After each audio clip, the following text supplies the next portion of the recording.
Coil oppose कर रहा है, उल्टा करंट भेज के इस करंट को कॉइल क्या कर रही है, अपोज कर रही है। इंडक्टर क्या कर रहा है, इस करंट को अपोज कर रहा है। और ये बोलते हैं कि अपोज कर, ये तो इसको तो जाना ही है, तो अगर इसको जाना है तो मुझे उसको वर्क करना पड़ेगा, क्योंकि ये करंट ऐसे भेजा ना, अपोज कर। तो अगर इस करंट को पास होना है तो ये अपोजिशन को ओवरकम करके जाना पड़ेगा। इस अपोजिशन को ओवरकम करके जाने के लिए उसको वर्क करना पड़ेगा, और जितना वर्क करेगा उतनी एनर्जी क्या होगी, स्टोर होगी। जितना वर्क करेगा उतनी एनर्जी क्या होगी, स्टोर होगी। और एनर्जी स्टोर होगी in the form of magnetic field. बात समझ में आ रहा है? तो ये उल्टा करंट बनता है, सेल में से जो करंट निकलता है उसको अपोज करने के लिए करंट बना है। ये करंट किसने बनाया, इंड्यूस्ड करंट है। Okay, this is induced current, and this induced current try to oppose this current which is moving.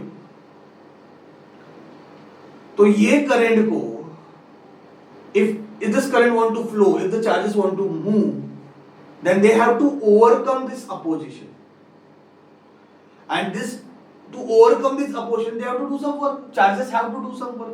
Charges को वर्क करना पड़ेगा। सपोज एक चार्ज को यहां से यहां जाना, उसको वर्क करना पड़ेगा, और वर्क करने के लिए उनको क्या चाहिए, एनर्जी चाहिए। वर्क करने के लिए अगर चार्जेस को फ्लो होना है, ये अपोज कर रहे हैं चार्जेस को फ्लो होना है, तो इनको एनर्जी देनी चाहिए, और वो एनर्जी देने का काम किसका है, सेल का है। तो सेल एनर्जी देता है तब ये चार्जेस मूव होते हैं और इनको ओवरकम करता है।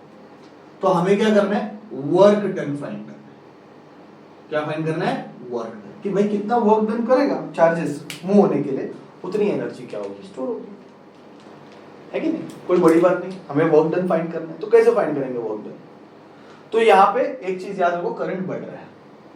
करंट बढ़ रहा है तो डायरेक्ट अभी वर्क फाइंड नहीं कर सकते, हम पहले स्मॉल वर्क डन फाइंड करेंगे और इंटीग्रेट करके टोटल वर्क डन फाइंड करेंगे। तो सोचो एक छोटा सा चार्ज है, let d q be the small charge.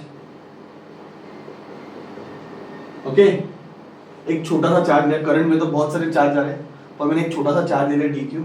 Okay, उसका वर्क फाइंड करना है। वर्क का फॉर्मूला क्या लगाओगे, इट इज ई।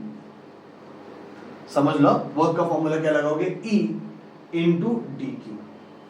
पहले ये फॉर्मूला समझ लो आया कहां से, हमने पढ़ा था पोटेंशियल का फॉर्मूला क्या है, वर्क डन बाय चार्ज। याद करो पोटेंशियल का फॉर्मूला क्या है, वर्क डन बाय चार्ज। ये सुनो, पोटेंशियल का फॉर्मूला क्या है, वर्क डन बाय चार्ज। तो वर्क का फॉर्मूला क्या आएगा, पोटेंशियल इंटू चार्ज। तो ये E इंटू चार्ज, क्योंकि पोटेंशियली E है तो इसलिए E into charge. I write here minus, क्योंकि अपोज कर रहे हैं तो माइनस लिखूंगा। तो work done is equal to minus E into D q. ये पार्ट समझा, यहां से आया, ये लिखने का जरूरत नहीं है, ये आपके अंडरस्टैंडिंग के लिए समझ लो। पोटेंशियल का फॉर्मूला क्या लिखा है, work done by charge. Potential का फॉर्मूला लिखा है वर्क डन बाय चार्ज, तो work is equal to E into charge. अब ये जो वर्क कर रहा है ये अगेंस्ट ईएमएफ कर रहा है, ये जो इंड्यूस्ड ईएमएफ है उसके अगेंस्ट कर रहा है, इसलिए यहाँ पे क्या है, माइनस साइन है। Is it clear? Minus of minus L D I by D T into D Q, तो प्लस हो जाएगा minus minus L into D I into D Q by D T. लो भाई, rate of flow of charge क्या है, current है। चलो मैं एक काम करता हूँ, करंट का सिंबल स्मॉल लेता हूँ। टेक्स्ट बुक में शायद से कैपिटल है, मैं स्मॉलर ले रहा हूँ, अभी सब जगह स्मॉलर डाल दिए। तो D Q by D T क्या है, आई है। ओके, तो ये बन जाएगा L I into D I, rate of flow of charge, since rate of flow of charge is current. तो D Q by D T के बदले मैंने क्या लिख दिया, आई लिख दिया। ये समझ गया? ये वर्क डन मिला एक छोटे चार्ज को जाने के लिए। मुझे अगर टोटल वर्क डन फाइंड करना है तो इंटीग्रेट करूंगा 0 से लेके i तक। आई विल इसको i रखते हैं, I will integrate from 0 to i। ठीक है, फिर उसके बाद कांस्टेंट हो गया तो टेंशन नहीं। तो work done is 0 to i l i d i. L constant है, बाहर आ जाएगा, पूरा मैथमेटिकल है। एल कांस्टेंट है, बाहर आ गया। इंटीग्रेट कितना करूंगा, 0 टू आई डी आई। तो एल ये आएगा आई स्क्वायर अपॉन 2, अपर लिमिट ऊपर लोअर लिमिट नीचे। तो L I square upon 2 minus 0 square upon 2, पहला अपर लिमिट सब्स्टिट्यूट किया माइनस लोअर लिमिट, तो आंसर आएगा हाफ एल आई स्क्वायर।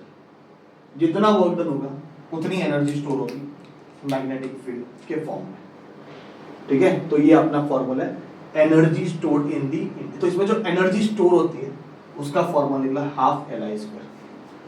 बात समझ में आ रहा है? पहला चीज तो एनर्जी क्यों स्टोर हो रही है, क्योंकि चार्जेस को यहां से यहां जाने के लिए वर्क करना पड़ रहा है। एनर्जी क्यों स्टोर हो रही है, क्योंकि चार्जेस को यहां से यहां पे जाने के लिए वर्क करना पड़ रहा है। करंट को फ्लो, ये वाले करंट को फ्लो होने के लिए वर्क करना पड़ रहा है। क्यों करना पड़ रहा है, क्यों वर्क करना पड़ रहा है, क्योंकि कॉइल ने उल्टा करंट भेज के अपोज किया, तो वर्क करना पड़ रहा है उनको। तो वर्क करना पड़ रहा है, तो वो वर्क स्टोर होता है in the form of potential energy, वो हमने फाइंड कर लिया हाफ एल आई स्क्वायर। बहुत इंपॉर्टेंट फॉर्मूला है, ओके। तो इसमें एनर्जी जो स्टोर होती है उसका फॉर्मूला मैंने ढूंढ लिया। कैसे ढूंढा, बहुत सिंपल वे में ढूंढा, कोई बड़ा रॉकेट साइंस नहीं लगा। एक छोटा चार्ज ले लिया, ये चार्ज कोशिश कर रहा है इधर आने की, उसने कितना वर्क किया, minus E into D Q. Minus क्यों लिखा, क्योंकि इसको वर्क अगेंस्ट ईएमएफ करना है, ठीक है, इसके अगेंस्ट करना है इसको वर्क, तो माइनस साइन लिखा। ई की वैल्यू यहाँ से यहाँ पे सब्स्टिट्यूट कर दो, फिर क्या मैथमेटिकल खेल चालू हो गया। Rate of low of charge current है, कितना वर्क डन करता है, मुझे भाई टोटल वर्क डन चाहिए, 0 से i के बीच में जो पूरा प्रॉब्लम हो रहा है उसमें कितना वर्क डन वो फाइंड कर लेते हैं। तो I integrate from 0 to i, LID है, मैथमेटिकली आंसर आ गया, ठीक है। सो प्लीज इसको अच्छे से समझो, इसको अच्छे से नोट डाउन करो। डेरिवेशन काफी सिंपल है। This is energy stored in the inductor, formula है half L I square. Energy क्यों स्टोर होती है, कितनी स्टोर होती है, इतना याद रखो, that's it, that's more than enough, ठीक है बच्चों। अच्छे से नोट डाउन करो, प्रैक्टिस करो, फुल मार्क्स मिलना चाहिए इसमें। Exam board point of view important है, इसलिए बोलो बहुत अच्छे से प्रैक्टिस करना, लिख के प्रैक्टिस करना, ठीक है। Thank you very much.